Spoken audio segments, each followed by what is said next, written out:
Welcome to The Christian Atheist, Episode 6, The Machinery of the Looking Glass, Part 2, Lessons from the Classroom. Last week, we discussed my highest value, truth, and how its pursuit took me, eventually, to atheism. This week, I would like to continue to examine the path that led me from atheism to a self-confrontation before the looking glass in July of 2019. And the stunning reversal of a 25-year commitment to the belief that there is no God. My opinion of atheism and atheists is probably quite different from that of most Christians. I consider atheism a rational option to this moment, as I also consider theism. I find little value in trading arguments. Having been an atheist for 25 years, I'm not really impressed with the arguments for God's existence, or in the various arguments atheists offer against it. The latter neither frighten me, nor threaten my faith in God, not because they are weak or make no sense, but because they are, in an important sense, beside the point, or directed to a different level of analysis. I found it difficult to tease apart the various threads that led me to step back through the looking glass. The story is deeply intertwined and neither simple nor easy to explain. I fear that I am not doing justice to its complexity or to the clear direction of God that I now see in it. Whereas last week I presented a static principle that guided and still guides me, this week I want to concentrate our attention on a trajectory, a dynamic movement that altered my perspective dramatically over many years. As I said in the Christian Atheist Episode 4, it was through teaching Socrates and Plato for over a decade in my Introduction to Philosophy courses that I came to see more deeply into the nature of philosophical understanding. As I sought to understand our world, I had an ever-growing sense that something was profoundly wrong with our culture generally, and with academic culture specifically. There was something rotten in the heart of our worldview that made me unable to find a resting place within it, either among Christians or academics, something nearly everyone assumed without questioning it. The problem is philosophical. And while I can point to it in this edition, I will have to spend a great deal more time explaining it at some time in the future. The West is engaged in a titanic struggle between two philosophical giants, Kant and Hegel. And although no one in today's world, including most philosophers, has more than a shallow understanding of Hegel, he is winning. The Kantian forces have been steadily pushing back, but we've been snowed under by an avalanche of the intelligentsia, media, and political elite for many decades, all unconscious Hegelians. If you haven't guessed, I side with Kant, and have done so for my entire career, though sorting out the alliances, as will be obvious from the rest of today's edition, hasn't always been easy. My Introduction to Philosophy course, which I will send you, if you like, is based on a comparison and contrast of the philosophical practices of two of the most important and inseparable voices in the Western tradition, Socrates and Plato. Socrates has been fairly called the father of Western philosophy, and Plato was his most famous pupil. As Socrates wrote nothing himself, most of what we know about him comes from Plato's writings. Socrates' philosophical practice consisted almost entirely of asking questions of his fellow Athenians, challenging their claims to knowledge on a variety of topics. The result of Socratic questioning was almost invariably the discovery that the person Socrates was questioning was unable to adequately defend their understanding of the topic. In Socratic chess, Socrates seldom lost, and he made a lot of enemies by showcasing the ignorance and arrogance of the intelligentsia of his day. Ultimately, he was put to death for this practice, as related in Plato's dialogues, the Apology and Phaedo. Socrates acknowledged that the only wisdom he could claim is that he was aware of his own ignorance, and that the wisdom of others should always be tested against life as it is lived, for the purpose of philosophy was to live well.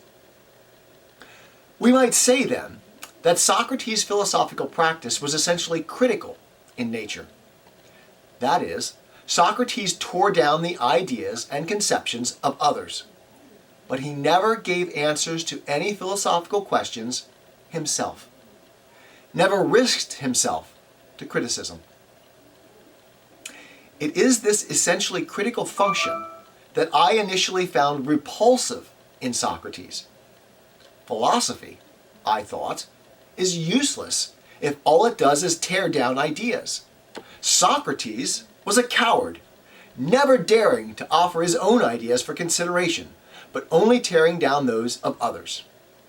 By contrast, Plato offered real answers to the serious questions that philosophy posed.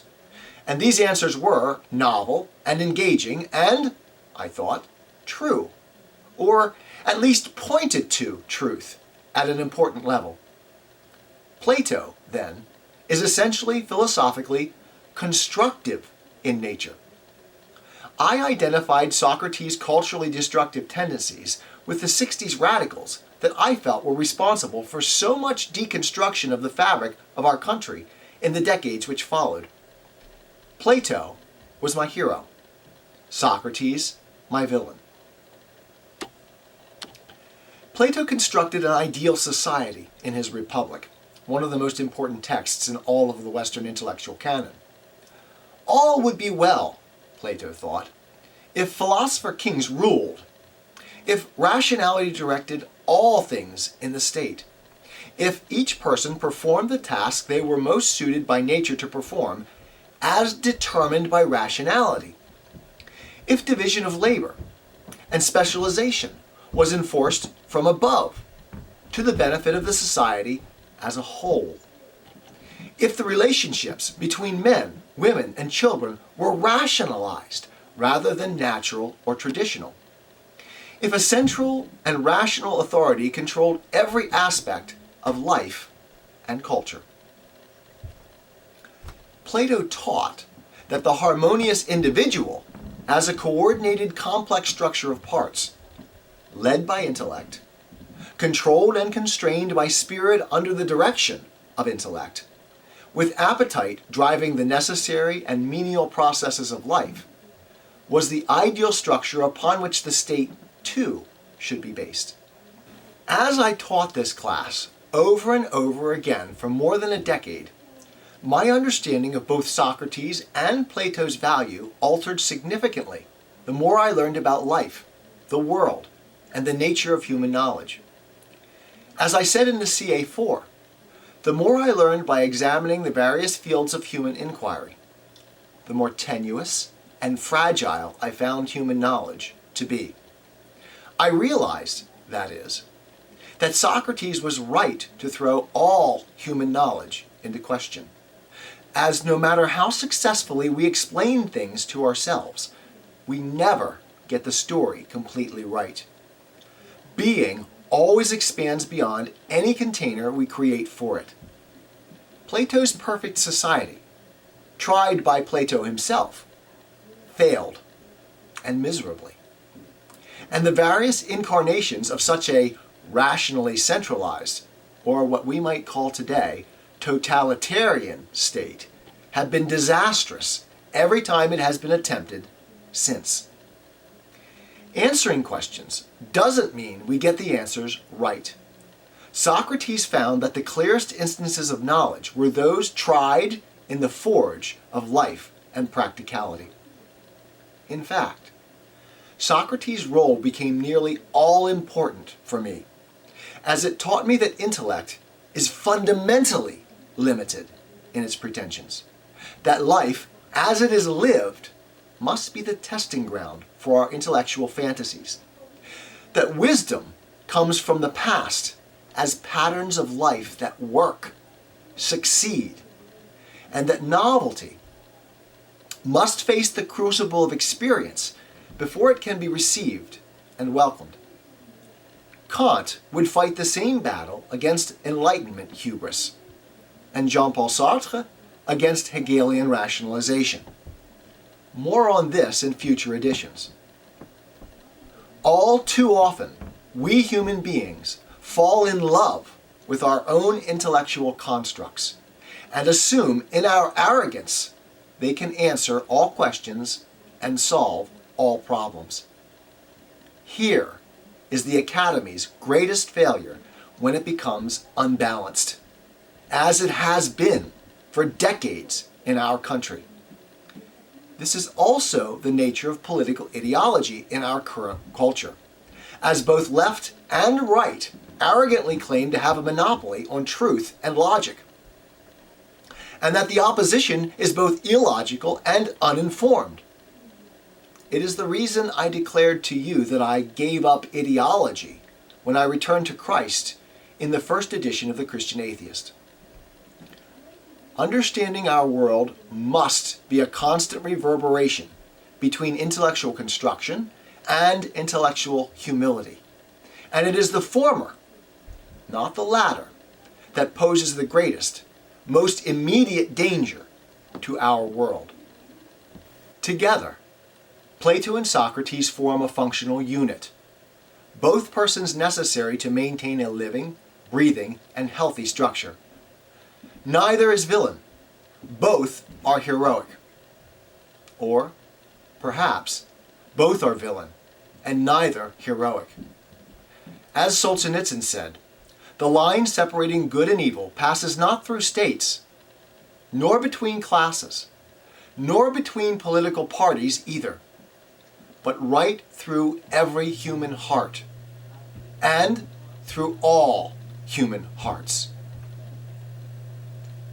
Jesus, the incarnate Word of God, the union of finite with infinite, is the proper balance of human tendencies. And He is become my paragon, the only pure human heart, opposed by both sides of the political and social divides. Jesus was both radical and conservative, and He was the rejected cornerstone upon which all existence stands. Socrates went willingly to his death for philosophy. Jesus, the Christ, for all of mankind. I honor both, but worship only one.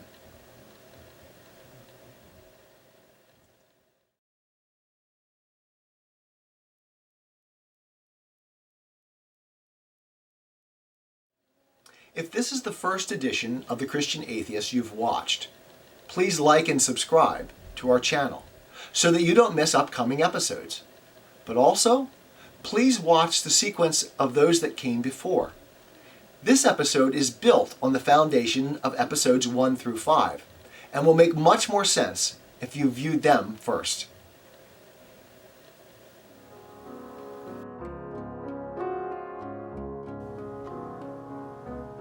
First, if you like this video, please like and subscribe. And let us know what you'd like to hear from us by commenting. Wise Words for Your Occasion is located in Lancaster, Pennsylvania, but we're willing to travel. For inquiries or to book an occasion, go to wisewordsforyouroccasion.wordpress.com or see us on Facebook or check out our YouTube channel. You'll find links to all three in this post.